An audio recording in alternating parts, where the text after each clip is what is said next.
nós vamos dar continuidade essa manhã ao que vem sendo construído. Como eu falei aos irmãos desde o primeiro tempo de ministração, seria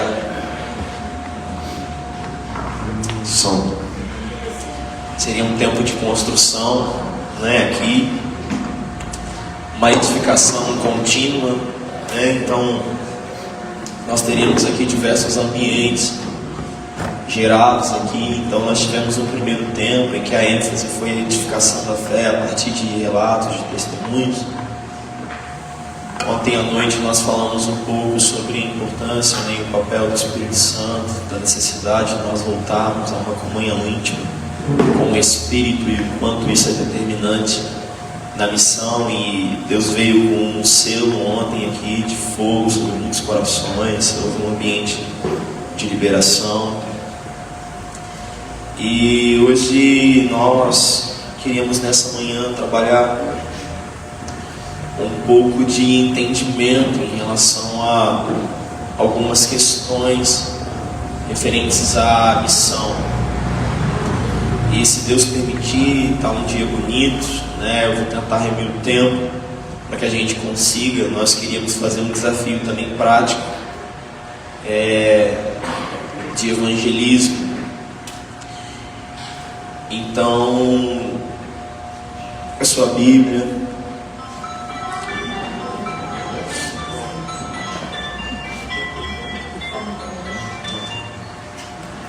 aberto em Mateus capítulo 28 e Marcos capítulo 16.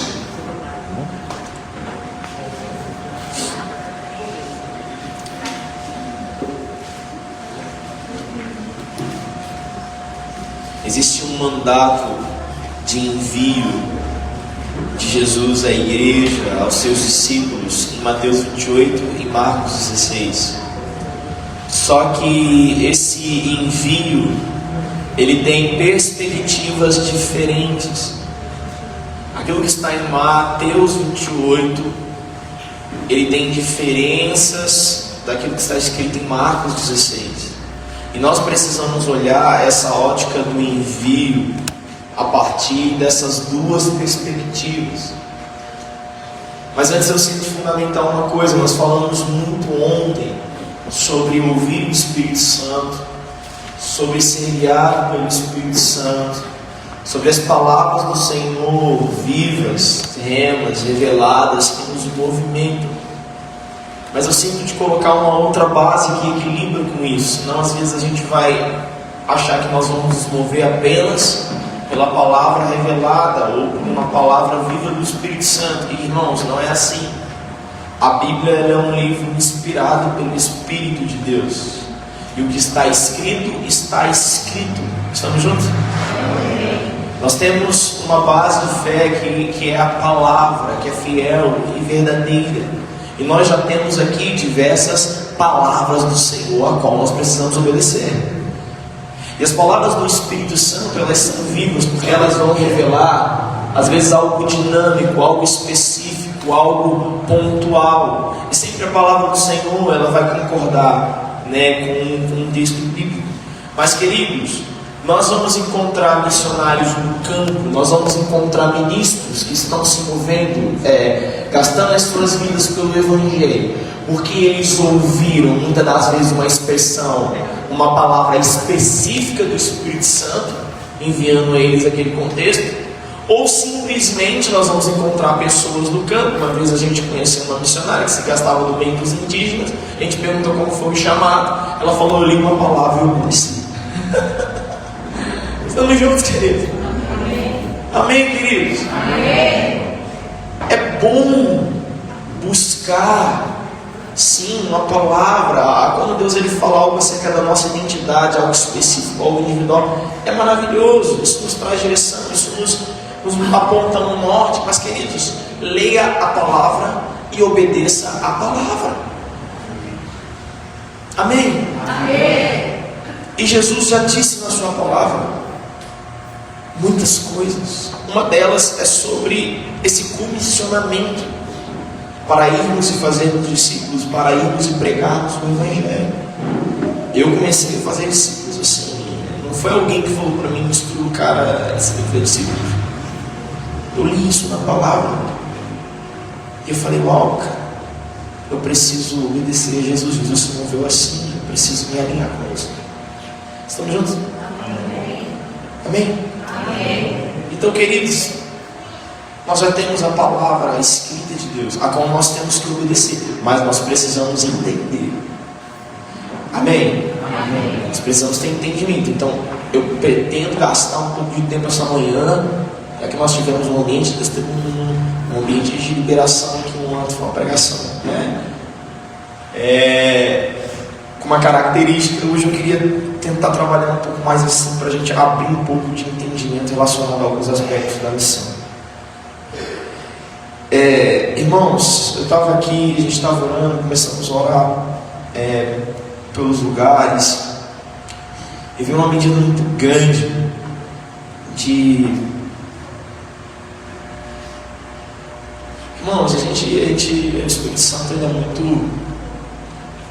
é maravilhoso, porque em meio à comunhão, em meio à troca, compartilhar do coração, o Senhor ele se move, amém? O Senhor está vivo no meio do seu povo, amém?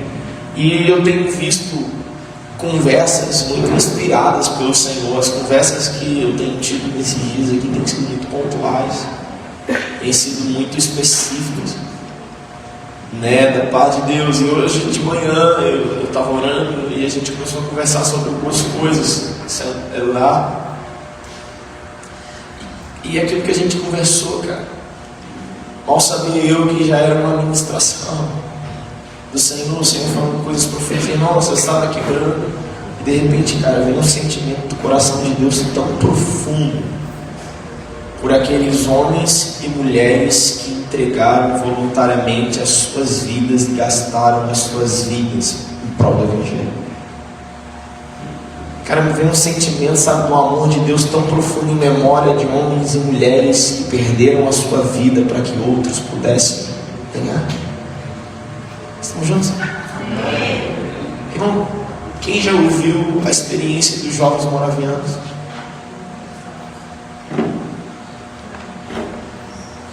Os moravianos no pós-guerra estavam despedaçados, perdidos, sem uma identidade, e parte deles se agrupam numa fazenda de um conde chamado Conde de Zendorf. E ali eles tinham muitas rixas, muitas diferenças, mas eles decidiram focar naquilo que eles tinham em comum, para viver aquela vida comunitária. E dentro disso eles começam uma expressão de oração, e eles foram visitados pela presença do Senhor de uma forma muito copiosa, e eles decidiram organizar a comunidade moraviana de forma que 24 horas por dia houvesse oração. Então sempre tinham famílias orando. Esse relógio de oração durou 100 anos de forma ininterrupta. Foi um dos maiores movimentos de oração, e isso gerou um dos maiores movimentos de missão. A oração e a missão estão sempre conectadas. E através desse fogo que começou a arder e parou de queimar, e não parou de queimar, Deus começou a enviar jovens, os moravianos, para os campos. E esses homens começaram a transpor barreiras culturais e evangelizar e ceifar nos lugares mais desafiadores da terra. E existe uma expressão muito conhecida de uma palavra de dos jovens moravianos, que esses jovens, estou falando jovem mesmo, bem novo, eles foram tocados com peso pela salvação de algumas almas que estavam numa ilha que tinham 2.000 escravos, e a única forma de acessar essa ilha era se vendendo também como um escravo. Só entravam os trabalhadores escravos nessa ilha. Eles sentiram um peso tão grande pela salvação dessas 2.000 almas, que esses jovens decidiram se vender como escravos, perder as suas vidas, para ter a oportunidade de pregar o Evangelho àqueles escravos. E no navio, quando eles estavam se despedindo das famílias, uma comoção, um momento, um misto de alegria e tristeza, porque aquelas famílias entendiam o que eles estavam fazendo. Eles falaram a seguinte frase: que o Cordeiro receba a recompensa dos seus sofrimentos através de nós. O Evangelho é a renúncia da vida de um justo para que nós alcançássemos vidas. Todos aqueles que andaram com Jesus, foram discipulados com Jesus, eles entregaram a sua vida pela causa. E é porque pessoas foram entregando as suas vidas por uma causa que o Evangelho está vivo hoje e nos alcança.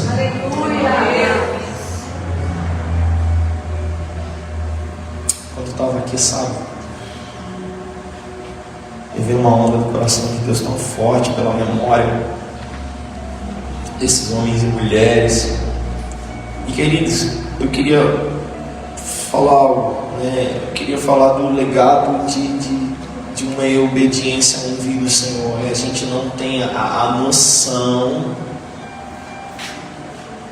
do legado do que Deus pode construir a partir de um posicionamento de obediência de um homem e de uma mulher. Estamos juntos? Amém, querido? Eu sempre gosto de pensar a palavra de Deus a Jonas, porque, irmãos, essa é uma oração que eu costumeiramente faço, pedindo para Deus reposicionar, realinhar alguns Jonas nessa geração. Porque Jonas era um profeta do Senhor, ele tinha intimidade, ele ouvia a voz do Senhor, mas Deus deu um comando, Deus deu uma direção, Deus deu uma palavra de envio a uma cidade que estava perecendo. Estamos juntos? Só que ele se desvia daquela palavra de obediência do Senhor, e ele vai para um outro destino, para um outro propósito. E o Senhor trabalha para realinhar Jonas com aquela palavra. E o alinhamento, a obediência do coração daquele homem traz o fruto de salvação de uma cidade de 200.000 pessoas. Tem países, tem cidades precisando ser salvas. E Deus vai fazer isso através da obediência, cara, de um coração. Há um mandato, a fidelidade, há um mandato. Estamos juntos, queridos? Amém. Então eu volto a dizer, nós não sabemos a proporção, o fruto, o legado que um posicionamento de obediência a um comissionamento do Senhor pode gerar. Amém? Irmãos, quem conhece a história de Adoniram Judson? A gente tocou hoje de manhã, em algum momento. Adoniram Judson foi um missionário enviado à Birmânia. A Birmânia é antigo Mianmar. Mianmar, talvez alguém já ouviu falar, Ásia. Fronteira, Tailândia, perto da China. Talvez você não ouviu falar muito. Mianmar. Na época de Adoniram Judson era a Birmânia. Esse homem obedece a um chamado de evangelização de um país não alcançado. E ele vai gastar a sua vida na Birmânia. Irmãos, você sabe, a palavra de incentivo à perseverança aqui essa manhã. Persevere naquilo que o Senhor tem falado, te entregado para você fazer, amém? Não meça apenas pelo fruto visível. Estamos juntos, queridos? Meça o seu posicionamento pela fidelidade que você tem exercido àquilo que o Senhor te comunicou. O fruto, o crescimento, isso você deixa com o Senhor. Seja fiel. É muito lindo a gente falar Isaías, rapaz. Eis-me aqui, envia-me a mim. Irmão, continua lendo o texto. O Senhor fala assim: estou te enviando. Eu estou te enviando um povo duro de coração. Você vai pregar e eles não vão te ouvir. Você não vai ter fruto na sua pregação, Isaías. É isso que eu falo. Você pregaria 40 anos e deu um fruto. Não estou dizendo que isso vai acontecer, irmão, amém? Vai ser fiel ao que o Senhor comunicou. Estamos juntos? Adoniram Judson, você sabe quanto tempo que ele demora para batizar a primeira pessoa na Birmânia? Irmãos, ele demora 7 anos trabalhando para batizar a primeira vida. Quantos aqui teriam parado no segundo, terceiro, quarto, quinto, sexto ano?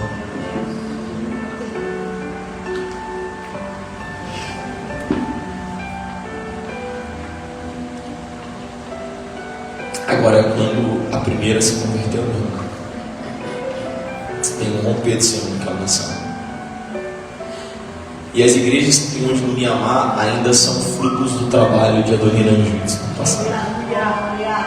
Ele gasta a sua vida, mas ele deixa uma Bíblia traduzida no dialeto local, ele deixa diversas igrejas implantadas, milhares de missionários e ministros de tempo integral naquela nação, um legado que sobrevive até o dia de hoje. Estamos juntos? Amém, queridos? Amém.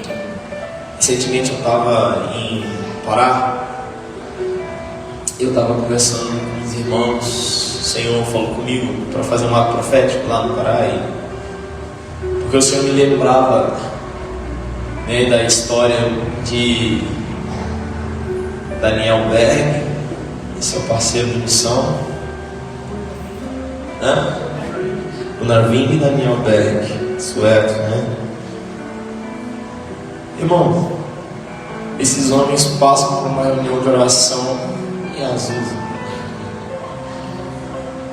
são tocados pela glória de Deus. O Vanessa da Azusa, quem conhece? 1906, irmão, Espíritos. Eles passam por uma reunião de oração em Azusa e eles recebem uma palavra assim: Belém do Pará. Eles abrem um mapa para procurar o que era isso. Brasil. Você entrar no navio a vapor com uma mala, Deus me deu uma palavra, um nome de uma cidade. Fui para lá. Bom, essa é a origem das Assembleias de Deus no Brasil. A gente estava brincando, onde você vai? Você encontra na Assembleia. São mais de 10 milhões, né, de crentes hoje aqui no Brasil. Lembra isso? O legado da Assembleia de Deus. Irmão, fruto da obediência dos jovens. Estamos juntos, queridos? Amém. Talvez eles imaginariam um legado hoje.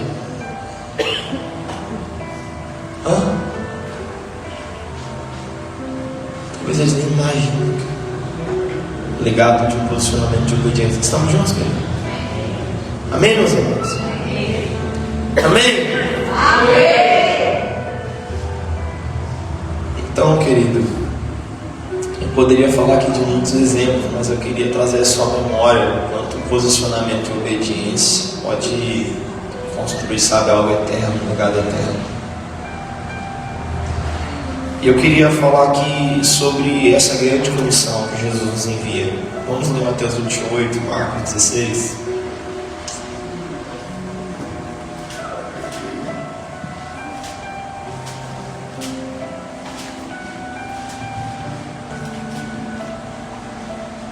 Mateus 28, 18 a 20. E Marcos 16, 14 a 18. Vou ler aqui, né? E chegando-se, Jesus falou-lhes, dizendo: É-me dado todo o poder no céu e na terra. Portanto, ide, fazei discípulos de todas as nações, batizando-os em nome do Pai, do Filho e do Espírito Santo, ensinando-os a guardar todas as coisas que eu vos tenho mandado. E eis que eu estou convosco todos os dias, até a consumação dos séculos do mundo. Amém. Marcos 16, 14 a 18.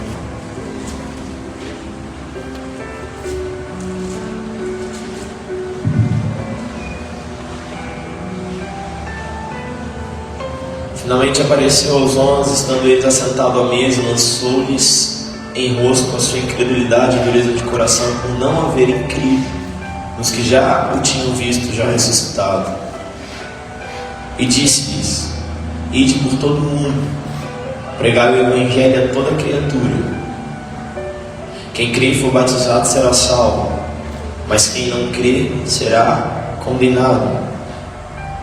E esses sinais seguirão os que creem: em meu nome expulsarão demônios, falarão novas línguas, pegarão as serpentes, e se beberem alguma coisa mortífera, não lhes fará dano algum, e porão a mão sobre os enfermos, e eles serão curados. Irmãos, qual a diferença entre o envio aqui no livro de Mateus e a perspectiva do livro de Marcos? Nós temos uma diferença aqui muito interessante que nós precisamos analisar. No livro de Marcos, nós temos o seguinte mandato de Jesus: vão, ide por todo mundo e preguem o evangelho a toda criatura. Esse é o mandato de evangelização, que traz a necessidade, que traz a urgência do evangelho. Toda criatura precisa ouvir a mensagem da salvação, porque isso é eterno, isso é definitivo, isso é urgente. Estamos juntos? Então, nós temos aqui um mandato de evangelização, do tipo assim: pregue o evangelho, anuncie as boas novas a toda criatura. Toda criatura precisa saber, ouvir e conhecer a mensagem do evangelho. A pessoa de Jesus, a sua obra redentora na cruz. Esse é o mandato de evangelização. Nós temos o apóstolo Paulo falando: prega a palavra, a tempo e fora de tempo, insta, corrija, exorte, com toda longanimidade. Então, o mandato de Marcos é um mandato para evangelização. O que é evangelização? É você compartilhar as boas novas do evangelho com alguém. Estamos juntos? Com o fim daquela pessoa ser alcançada pela graça, ser salva. Ela está numa situação de perdição e ela é redimida, ela vai nascer de novo, ela vai ser alcançada por essa boa nova. Estamos juntos? Amém. Amém, queridos? Amém.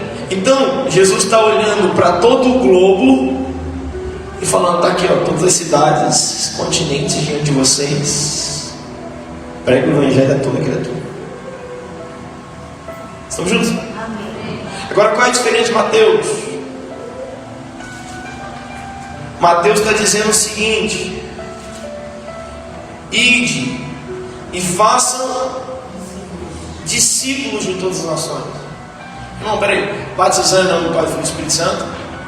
E um versículo aqui que é muito interessante: ensinando a guardar todas as coisas que eu vos tenho ordenado. Vamos ser discipulados. Existe uma diferença entre eu passar por uma pessoa na rua, pregar o evangelho para ela, eu nunca mais vou ver aquela pessoa. Ela aceita Cristo, ela segue a vida dela, que vai ser dela para você. E existe uma diferença entre eu pegar essa pessoa e agora gastar anos da minha vida ensinando para ela a guardar cada ensinamento de Jesus. Estamos juntos? Amém. Estamos juntos? Amém. O mandato de Jesus contempla esses dois pilares. Um é uma ordem para a evangelização, para pregar o evangelho a todos. Isso é urgente. E às vezes vai ser igual lá na cruz. Recebeu o evangelho. Foi. Quanto aqui já pregou para alguém em situação terminal, por exemplo, no hospital? A pessoa, tá bom, converteu, partiu. Agora, o mandato de Mateus 28 é: ide e façam discípulos de todas as nações, batizando e ensinando a guardar os ensinos de Jesus. E assim, Jesus, que era Jesus, gastou bons 3 anos e meio, vida na vida, com aqueles caras, para ensiná-los a guardar e viver um pouco dos seus ensinamentos. 3 anos e meio de intensivo com Jesus. Um mestre, cara. Ele tem 3 anos e meio. Estamos juntos? Amém. Então nós precisamos ter essas duas perspectivas. Um evangelizar, pregar o evangelho. Porém, discipular pessoas. Discipular nações. Amém? Amém. Como que eu toco uma nação? Irmão, sabe quando é o processo de ter continuidade? É quando os locais daquele lugar, Chile, vamos supor, o Chile é um país não evangelizado. Um exemplo de um país não evangelizado aqui. A Tailândia, eu tenho trabalhado na Tailândia aí. 0,6 cristão. 0,6. Nem, não, entenda isso. São milhões de pessoas no país. Nem 1% dessas pessoas servem a Cristo. Você consegue entender isso? Eu acho que para a gente é difícil a gente entender isso num país que a gente tem igreja em todas as esquinas, nas ruas. É uma verdade. Louvado seja Deus. Por aquilo que Ele já fez nessa nação. Louvado seja Deus. Isso é graça, vontade de Deus. A gente poderia estar numa nação que a gente não teria conhecimento do Evangelho. Está numa nação, foi plantado por Deus numa nação. Mas, quando é que essa nação, por exemplo, Tailândia, Deus começa a enviar missionários para lá. Esses missionários vão começar a ganhar pessoas, vão começar a ensinar essas pessoas a viver e a guardar os ensinos de Jesus. E essas pessoas vão começar a fazer discípulos. E esses discípulos vão começar a fazer discípulos. E vai haver uma continuidade. Estamos juntos? Amém. Amém, queridos? Amém. Amém? Então, todo mundo entendeu essa perspectiva de diferença de Mateus e de Marcos? Amém? Eu creio que você já sabe isso, mas é bom relembrar algumas coisas. Ou às vezes desenhar melhor para que a gente reconfigure, né? Só que olha o desafio, irmão, que desafio Jesus nos entregou como discípulos dele. Ide e fazei discípulo de todas as nações, está escrito. O Novo Testamento foi escrito no grego. E esse termo nações aqui é um pouco diferente do termo que a gente está acostumado. Países. Nós temos quantos países hoje no globo? Quase 200, né? 202 já atualizou. A vez que eu tinha já no 197, alguma coisa assim. 200 países aproximadamente. Só que esse termo aqui, nações, é taético. Muda um pouquinho a perspectiva. Qual é a perspectiva que muda? Significa pregue e fazer discípulos de todos os grupos étnicos ou todos os povos. E pensar em um grupo étnico e pensar um povo, a definição básica de um grupo étnico é um povo que carrega a mesma história, a mesma crença, língua, uma identidade específica. E qual é o problema disso? O problema disso é que você tem diversos povos dentro de uma mesma nação. Estamos juntos? Amém. Os irmãos entenderam? Eu falei? Sim. Entenderam? Quando a gente pensa em nação assim, nós temos as 200 nações.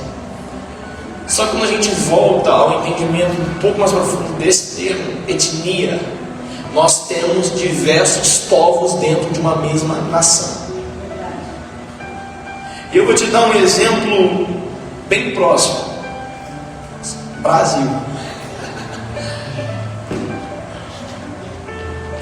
Existe um termo na missão que se chama assim, PNA. Quem já ouviu esse termo? Vamos trabalhar ele. Significa povo não alcançado.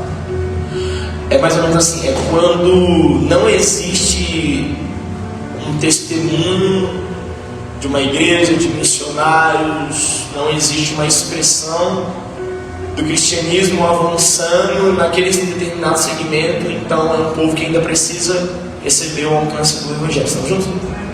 Amém? E quando a gente estuda um pouco de missiologia no Brasil, a gente percebe diversos segmentos no Brasil de etnias, de povos dentro do Brasil não alcançados, apesar do Evangelho avançar nessa nação. Você consegue entender isso? Vou falar alguns para vocês. Presta atenção, irmão. Um segmento ainda que é um desafio para se trabalhar a visão de missões, de alcançar a mandado de Jesus dentro do Brasil, os indígenas. Nós temos aí 344 etnias que falam 181 línguas diferentes dentro do solo nacional.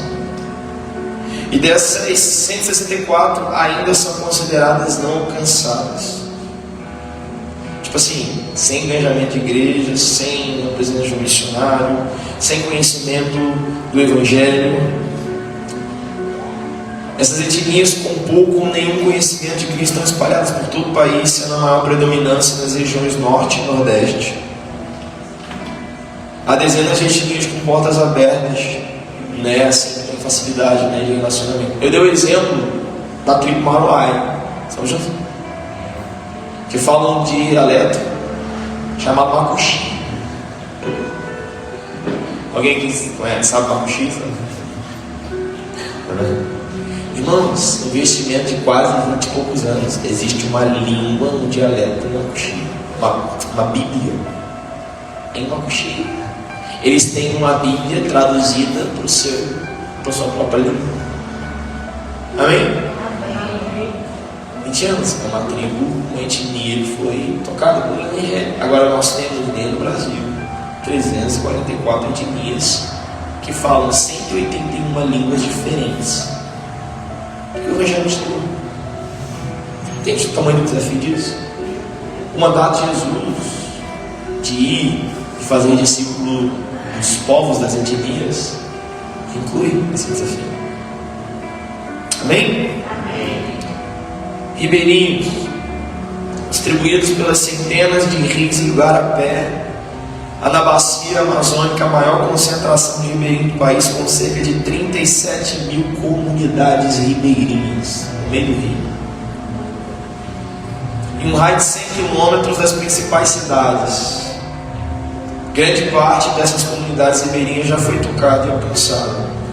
Os maiores desafios encontram-se em áreas mais distantes e com acesso mais difícil. Irmão, tem lugar lá na Amazônia para entrar de barco, não é dias. No meio do riozinho para chegar. Uma equipe nossa uma vez estava indo, evangelizando. Irmão, já viu tadinho dos meninos? Eu sou um missionário, muito tranquilo. Quem já viu filmagem assim, que vem aqueles troncos de madeira assim, para um rio todo? Já viu isso? Corte de madeira, vem. Às vezes o rio tem a baixa cheia, às vezes vem trazendo tudo quanto é água e fecha assim, de fora a fora. Eles estavam numa dessa aí, tocando algumas comunidades, fazendo culto. Irmão, foi pego por um mar de madeira. O barco saiu, eles ficaram 2 dias criados. Foi acabando a provisão, comida. Aí de noite eu olhava assim com a lanterna, assim, só os olhinhos do jacaré esperando.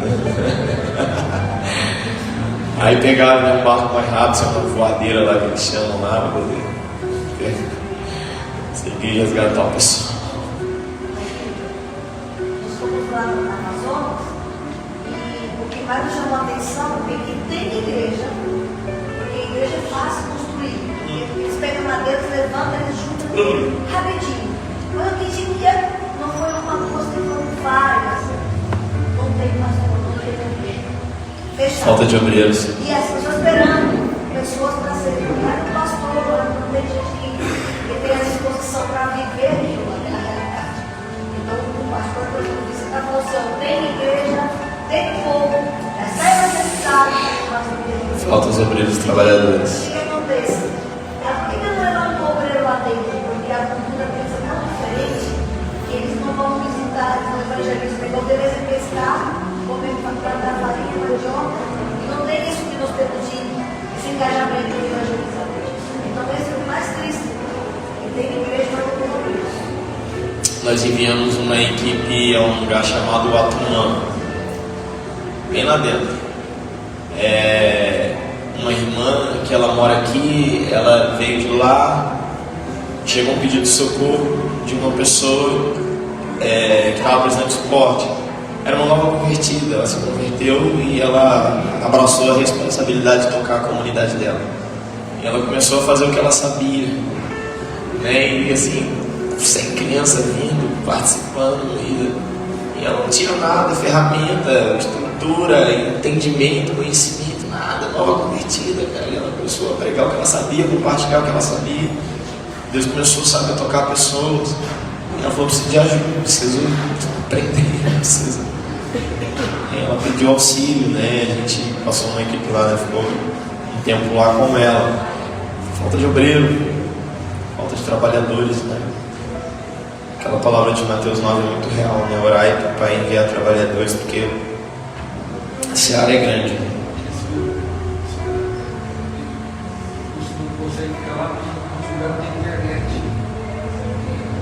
Você não consegue ter essa internet. Aí chega lá empolgado, né? Chega lá. Estava conversando sobre isso hoje de manhã. O pastor está falando de muitos missionários que não conseguem viver nesses lugares porque não tem internet. Muitos vão empolgados, isso acontece muito no campo, mas depois vem a realidade do campo e voltam. Eu estava conversando sobre isso. Irmãos, uma vez eu recebi uma palavra bem dura do Senhor. Quanto que lembram da greve dos caminhoneiros? Rapidamente se gerou uma série de consequências, né? Irmãos, eu ia pregar em uma cidade próxima lá do Rio, um culto de missões. Era a cidade de Cardoso Moreira, perto de Campos. E irmãos, veio a greve dos caminhoneiros. Ficou uma semana com tudo parado, acabou o combustível. No carro tinha um pouquinho de combustível. Eu falei assim: vou guardar para uma emergência, né? Às vezes precisa levar alguém no hospital, alguma coisa, não sei. Vou segurar isso aqui, não sei quanto tempo isso vai durar. Irmão, acabou o combustível. A cidade era umas 3h30 da minha. Irmão, perto do final de semana a pessoa me ligou: ah, pastor, a greve, não tem ônibus, não tem combustível, não tem nada. A gente, né, vai precisar. E aí, como é que vai ser? A gente vai ter que desmarcar, não tem como chegar. Não estou ouvindo ela falar. Na hora o Espírito Santo me constrangeu, eu uma lapada. Se fosse Jesus tinha carro, o apóstolo Paulo tinha carro, o Wesley tinha carro, o Daniel Justo tinha carro. Você ainda vai ter coragem de dar pregação de missões, e isso vai te parar.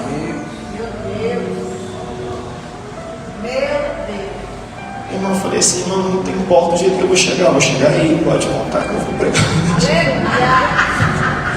Eu falei: Deus, cavalo, carroça, andando. Eu falei: como que eu chego? Irmão, aí eu pensei, eu falei assim: eu acho que eu vou de bicicleta. Aí, irmão, tinha um irmão lá da igreja, não sei por aqui, mas lá na minha região, o negócio do pessoal tá andando de bicicleta, atleta, tá de bicicleta pra todo lugar de cidade. Eu falei: vou pegar uma dica com esse irmão. Aí, vamos ver, vou de bicicleta. Aí o irmão tinha uma bicicleta que é high-tech, aquela voa mesmo. Eu falei: essa aí pedala sozinho.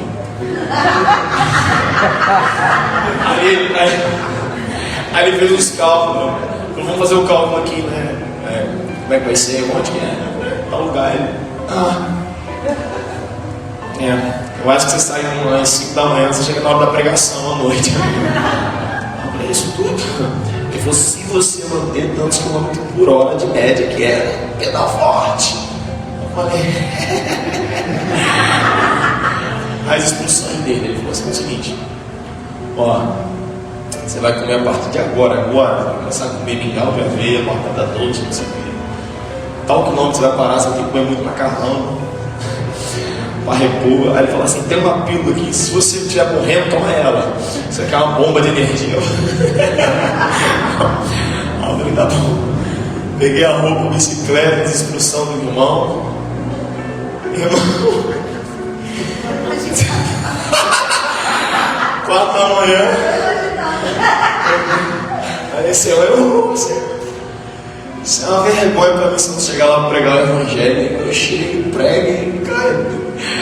2 dias descansando na cama para recuperar as energias. Esses homens andavam no mão de um cavalo o país inteiro. Eu falei, não, vai questão de honra.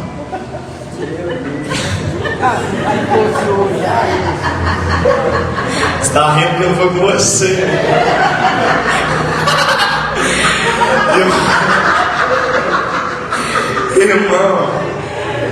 Irmão, a história foi igual Abraão. Você viu Abraão? Ele falou assim, mata o menino.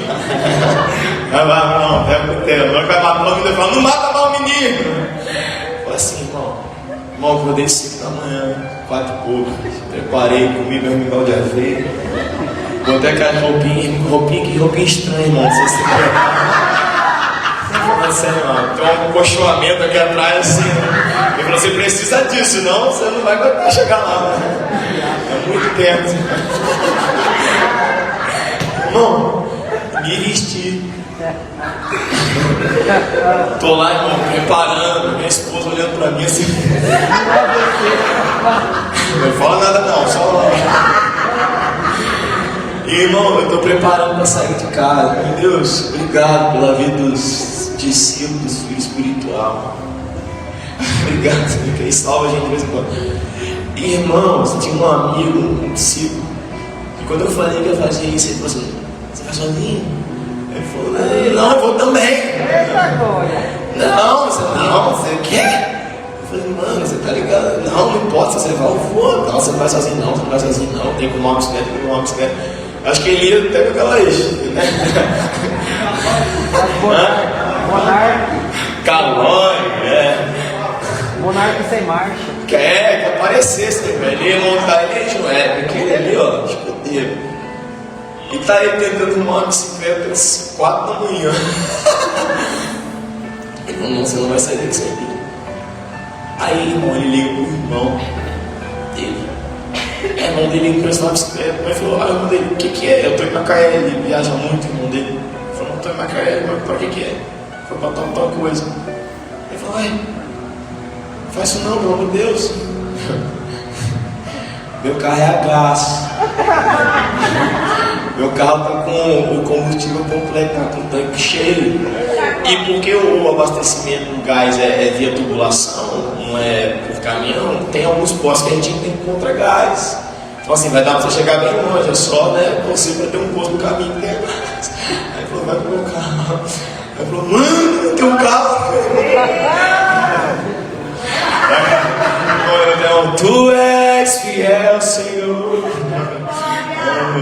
Então eu não precisei, irmão, mas assim, no meu coração eu fiz, Deus sabe, né? O que eu fiz? Mas é que eu estou querendo falar com isso, irmãos. Volta um pouquinho no tempo. Não tinha internet, não tinha carro, não tinha nada.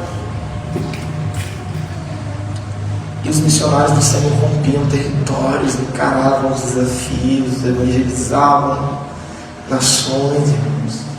Estamos juntos?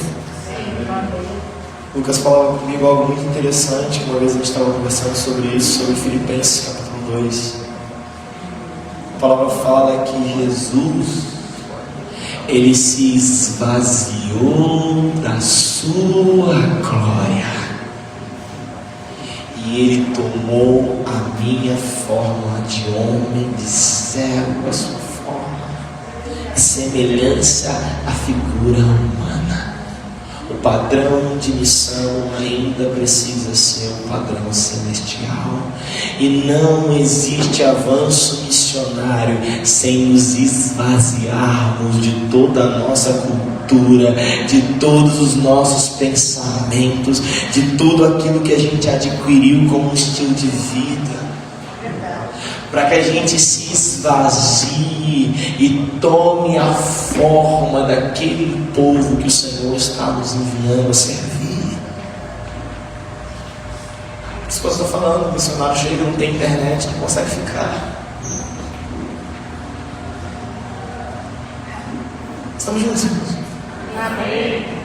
São desafios, mas nós precisamos nesses dias refletir sobre essas coisas e aprofundar a nossa experiência. Amém? Amém. Estava aqui nos ribeirinhos, né?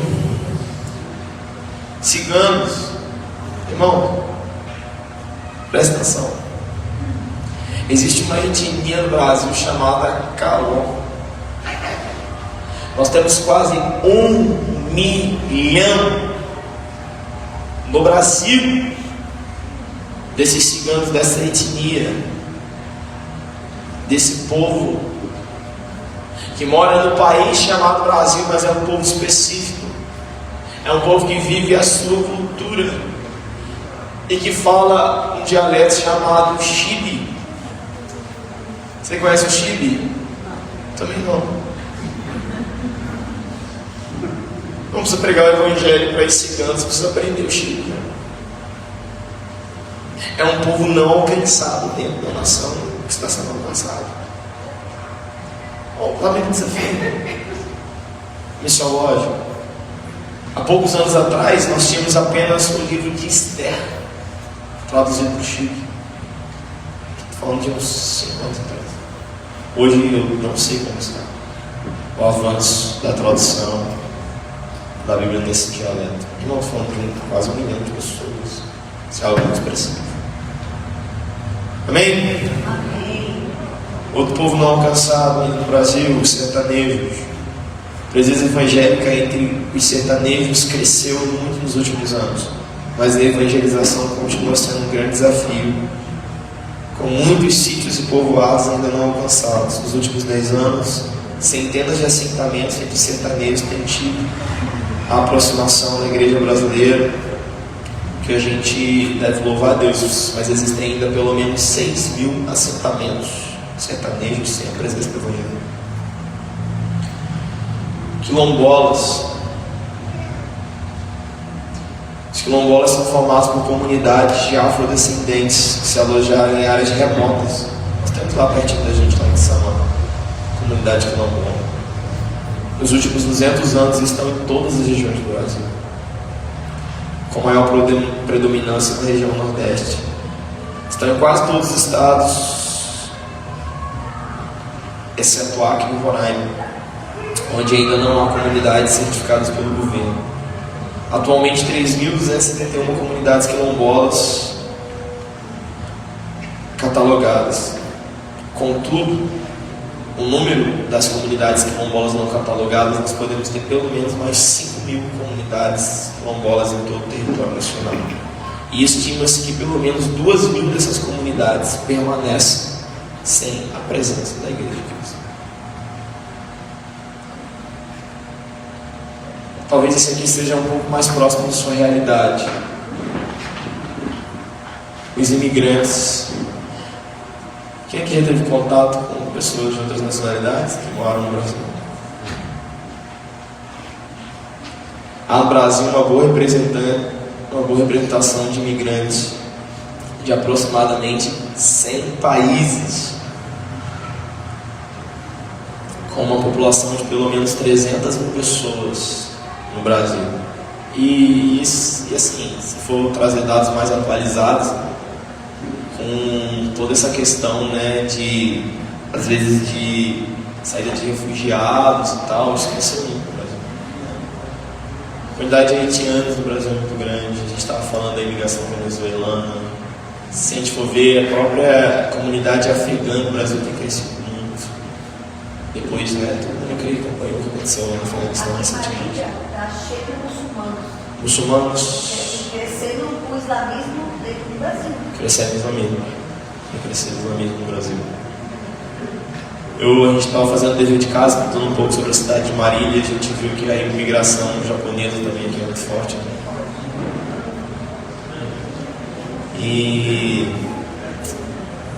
Então, assim, falar de imigração, a gente tem as nações dentro da nação brasileira. Estamos juntos? Nós temos um indiano lá na nossa igreja. Um mediana.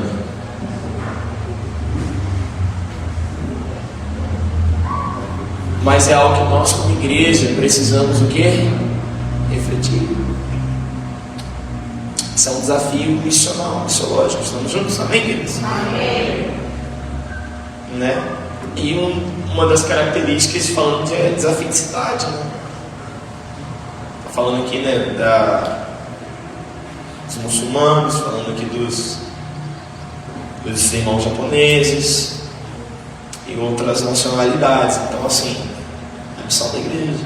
Fora as tribos urbanas. Essas aí também. Outro povo não alcançado. Irmão, povo surdo.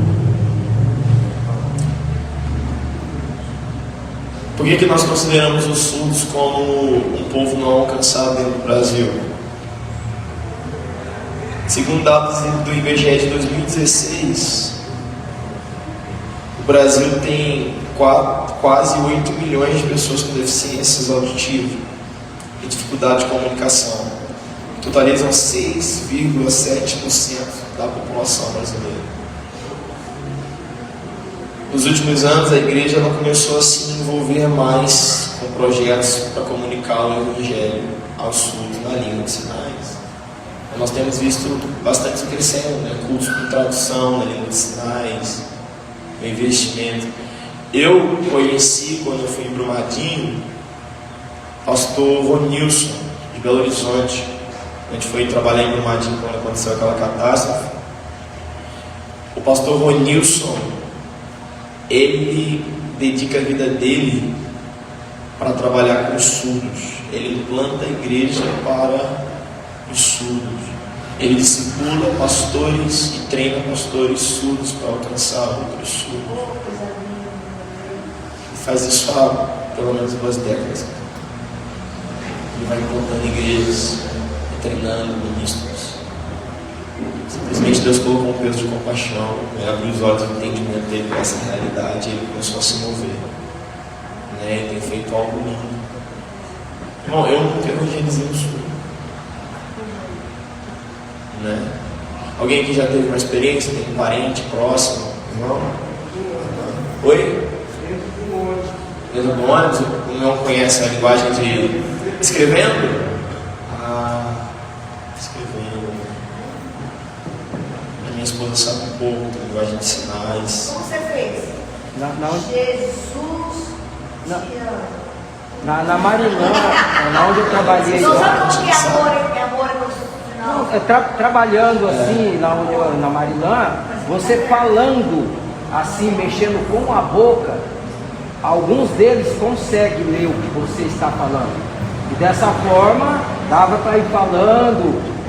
Até um casal que estava se separando, ele chegou para conversar comigo, através falando assim, ele conseguiu ler. E para honra e glória do Senhor Jesus, o casamento foi restaurado. Mas dá para falar, eles entendem, eles prestam bastante atenção no movimento dos seus lábios, isso. Aí eles entendem. Então, assim, queridos, eu não quero me alongar, mas fiz questão de trazer para vocês, para que a gente refletisse um pouco sobre esse desafio, que é o mandato de Jesus. Que como igreja, nós somos chamados para poder dar uma resposta e de fazer discípulos de todas as nações. Amém, amados? Amém. Bom, isso que eu compartilhei com vocês é um exercício da gente olhar os desafios dentro daqui. Agora, quando a gente tira os olhos da nação e começa a olhar para fora, o desafio é muito maior. Quem aqui já ouviu o termo janela 1040? Levanta a mão. A maioria dos irmãos. Oi? Janela o quê? 1040. Fez sentido? Não.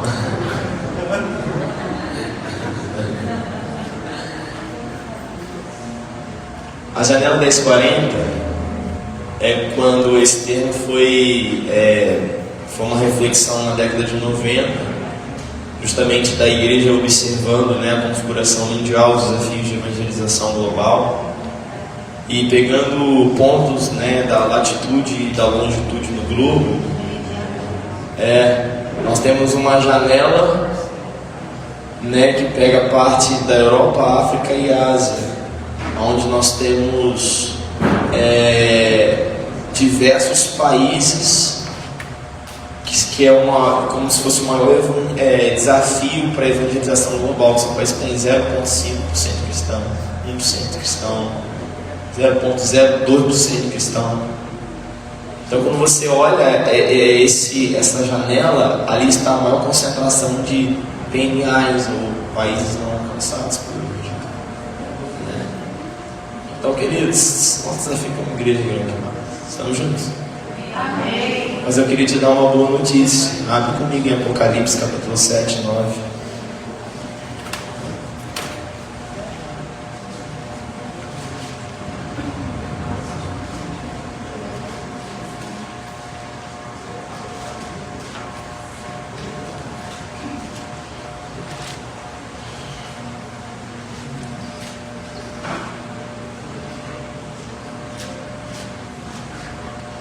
Apocalipse 7, 9.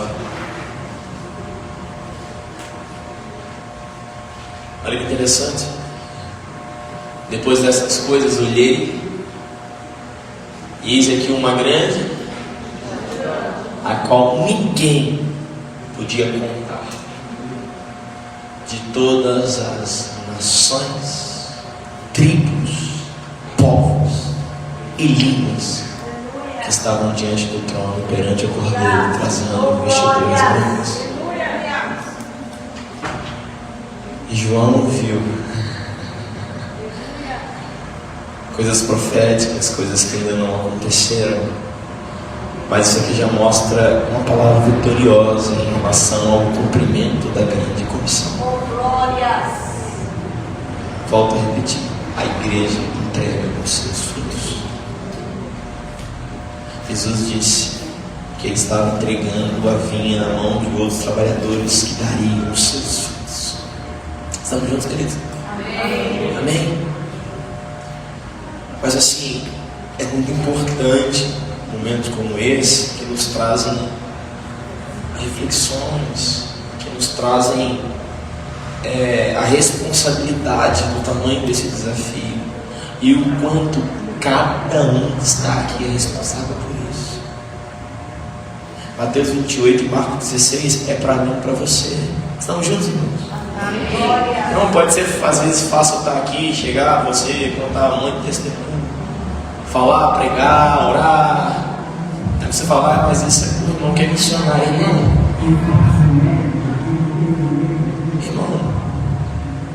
Anos atrás eu era um menino depressivo, sem sentido na vida, perdido, longe de Jesus. Mas o Evangelho me trouxe esse lugar. Aleluia! Conhecer Jesus, obedecer a sua palavra, tem construído uma história do Evangelho. E eu quero muito mais, irmão. Isso é para todos. Amém, irmão? Amém. Só existe um processo ao longo do caminho. Mas isso aqui é para todos. E nós precisamos assumir a nossa responsabilidade no processo. Amém, queridos? Amém. Então leia a palavra e se lance e abrace isso. Que isso seja um tempo de reflexões, que isso seja um tempo dessa chama missionária, sabe, queimar cada vez mais no nosso coração. Faz sentido? Trazer um pouco desses pontos trouxe edificação à sua forma de refletir, de ver. Queria provocar um pouco disso essa manhã. Espero ter cumprido um pouco desse objetivo. Eu queria propor, Deus colocou no nosso coração, a gente fazer uma atividade prática, uma ativação prática essa manhã. São 11 horas. A gente consegue fazer, eu creio, uns 45 minutos.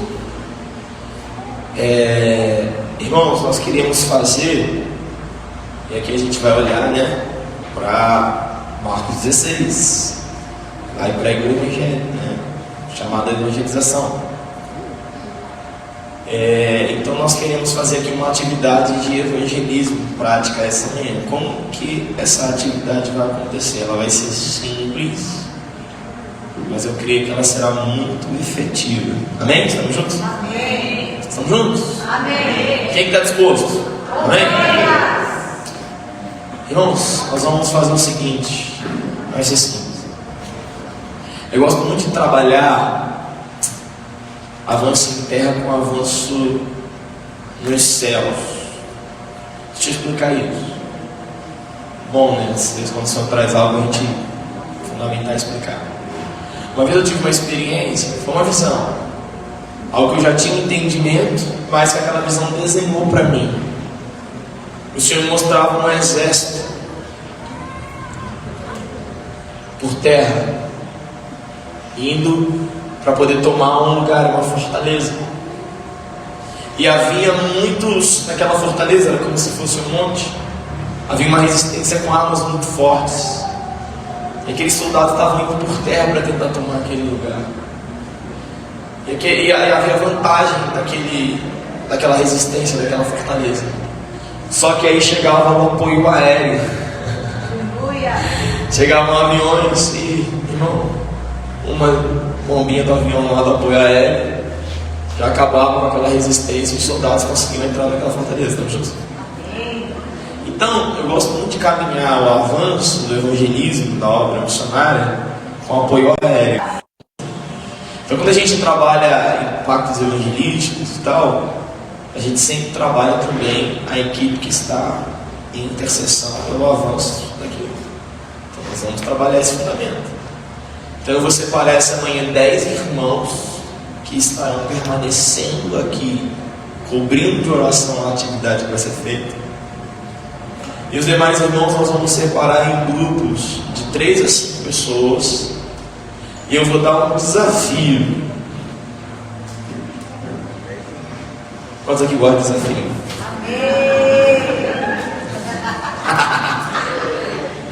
Irmão, eu tenho certeza, talvez não vai dar para a gente compartilhar, mas eu tenho certeza que num curto espaço de tempo, de 45 minutos, nós vamos ter diversos testemunhos. Diversos testemunhos.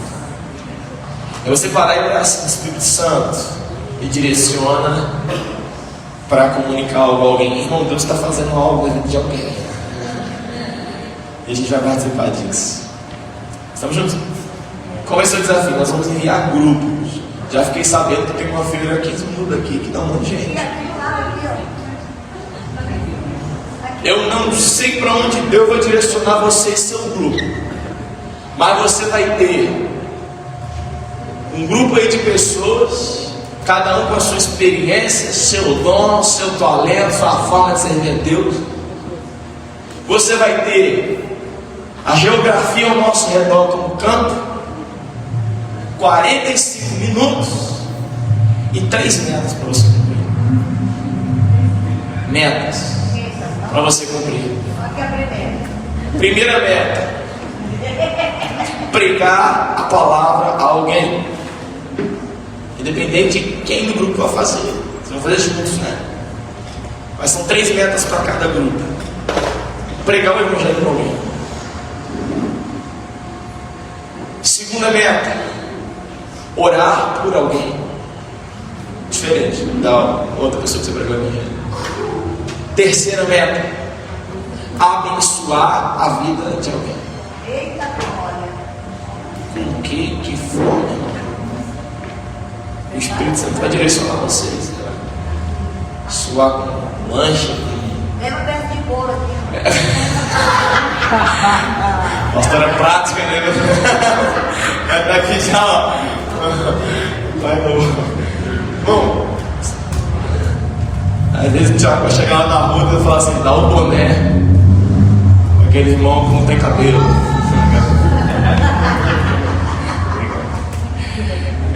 Irmãos, Deus vai fazer uma direção, não sei. 45 minutos, grupos de 3 a 5 pessoas. A geografia, Deus vai te conduzir para onde você vai, né? Meio-dia, bateu o cartão aqui na igreja, são 11 agora. Olha, pô, 2 minutos no relógio. Aí esse relógio tá muito estresse. Pulou de 11 horas para 11 13. No meio-dia daqui, esses 3 desafios. Amém, queridos?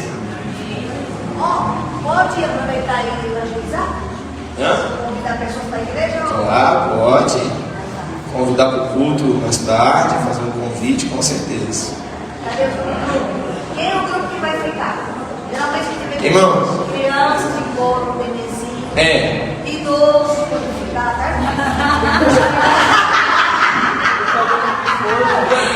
que isso? Eu prometi aqui, ó, idosos. Irmãos, Gostei. Essas horas eu aceito. 3 a 5 pessoas. Você só vai cruzar aquela porta para lá com um grupo de 3 a 5 pessoas. Vou dar liberdade aos irmãos formar os grupos. Vou fazer uma mandou aqui não, separar essa bancada, você fala não. Vou dar liberdade aí para você se mover aí. Irmão, se permita se desafiar essa manhã. Vai às vezes com alguém que você ainda não tem, às vezes, tanto relacionamento. Às vezes vai ser uma experiência legal de fluir junto com essa pessoa, de conhecer um pouco mais. 3 a 5 pessoas. Você vai cruzar essa porta com o seu grupo e vai estar valendo meio-dia até meio-dia, todos de volta. Eu vou permanecer com os intercessores. Lucas, Tiago, João vão para o campo.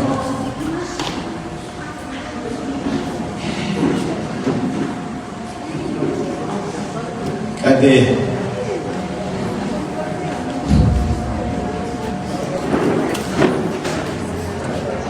Vou fazer uma oração, irmão, rapidinho, só uma oração para vir aqui, para a gente poder seguir. Espírito Santo, nós pedimos nessa hora, no nome de Jesus, venha nos guiar nessa experiência, Senhor. O Senhor está olhando agora cada uma dessas ruas, cada uma das pessoas e famílias que estão nessas ruas. E o Senhor conhece cada uma delas. Que o Senhor nos use essa manhã para sermos instrumentos do Senhor. Espírito Santo, envia cada um dos teus filhos debaixo da tua graça, do teu amor, da tua unção. Eu peço agora uma comitiva de anjos celestiais, anjos de guerra, anjos ministradores, acompanhando cada um desses grupos, Senhor, no nome de Jesus. Mas nós pedimos, Senhor Deus, que essa seja uma manhã que glorifique o teu nome, onde a tua palavra venha a ser pregadas, aonde vidas venham ser abençoadas, aonde vidas venham, Senhor, receber uma oração. Nós colocamos e entregamos esse tempo nas tuas mãos, no nome santo de Jesus. Amém. E graças a Deus. Com os irmãos agora.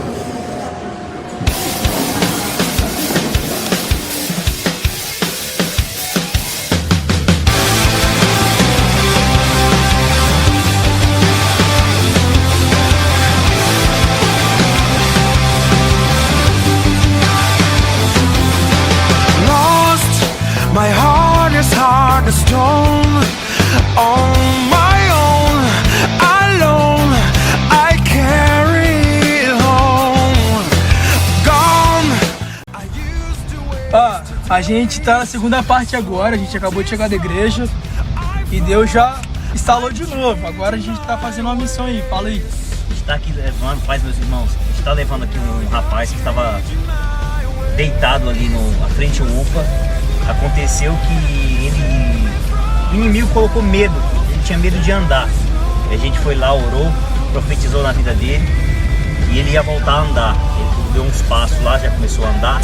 Só que é um pouco longe onde que ele mora. E a gente agora tá levando de carro, ele tá aqui na caçamba do carro. E a gente tá levando lá com o pessoal até a casa dele.